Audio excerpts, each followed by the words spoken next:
ɗauki kamar mutum nawa a kidnapping? Ne ban taɓa ɗauko mutum ba. Sai dai yara. Amma ni da kaina ban taɓa ɗauko mutum ba sai dai in je harbe ki. Ka harbi kamar mutum nawa?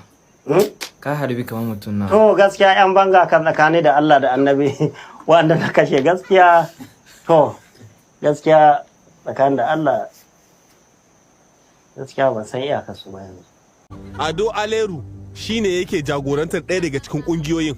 Yana daga cikin 'yan fashin daji da aka fi tsoro a Zamfara. Aleru ya ce kai hare-haren shi. To yanzu fi sabilillahi in ban da tsabagen arena wa ɗan Najeriya hankali. Ku duba ba ku ji abin da yake faɗa ba. Wai shi nan shugaban 'yan ta'adda ne. Shi ya fi ƙarfin ya fita ya hunting down ɗin mutane. Sai dai tura ɗauko in an kawo kuma a harbi. Wai ya harbe su ma yake faɗa. Da confidence ya sha shadda ya sha hula. Har gida aka je aka same shi ana shirye da shi. Sai ka ce wani ministan zaman lafiya na ƙasa. Wai kuma a nan Najeriya ake wannan magana. Kuma a ce wai ana kishin. Kuma 'yan arewa duk abin da ta so akan 'yan arewa za a yi. Saboda gaskiya mu yanzu ba mu yadda ba. Wannan abin ya wuce abin da ya tafi renin wayo, wannan renin hankali ne.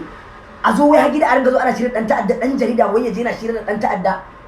Yana daukar bayanai a wajensa kuma yanzu ya sa a social media hankalinsa a kwance ma.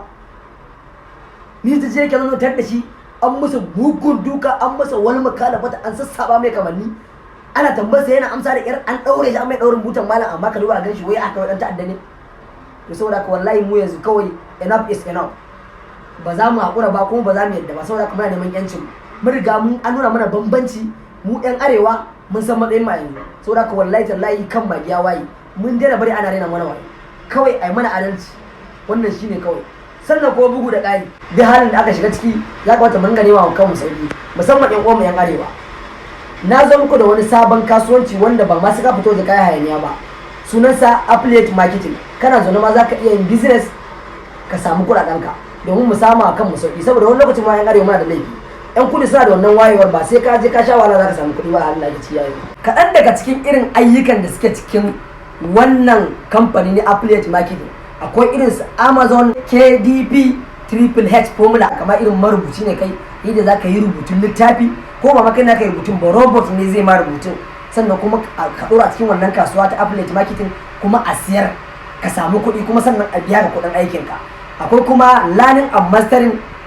na graphic design aka zuwa kai design kai zane mai kyau ko kuma robot ma yi ma zanen kuma ka dauka ka dora cikin affiliate marketing kuma ka dora a kasuwa a siyar ka samu kuɗi kuma a biya ka salarin kuɗin aikin ka duk da dai sauransu ga suna a cikin wannan kasuwa ta affiliate marketing tabbas wannan kasuwa ce mai muhimmanci wacce za ta taimaka wa mutanen mu yan arewa dan yan kuɗi sun sun wuce wannan stage din yauwa akwai ilimin cryptocurrency forex trading da dai sauransu idan kana da buƙatar a koya maka kawai kai zumbur ka tuntuɓa Hajiya Zara Al-Mustapha King of Crypto mai jiki coins za ta koyar da kai ilimin da za ka gudanar da wannan affiliate marketing ko kuma ga account ɗinta na TikTok na filin ɗin shi kawai ku taɓa ma tun a cikin page ɗinta za ku fara kallon irin rihazar ɗin yadda take gudanar da abubuwanta ku tuntuɓe ta za ta saka a cikin group ta guiding ɗinka ta koya ma yadda za ka yi abin kuma for free wannan gudunmuwa ce ta bayar ga mutanen mu na yan arewa sakamakon wannan abubuwan da ya zo ya dame mu ya kamata ce muna cikin wani yanayi a cikin junan mu ringa taimakawa kanmu da kanmu to Allah ya taimaka mana baki daya sannan kuma muna nan wallahi ba gudu ba ja da baya no more kidnapping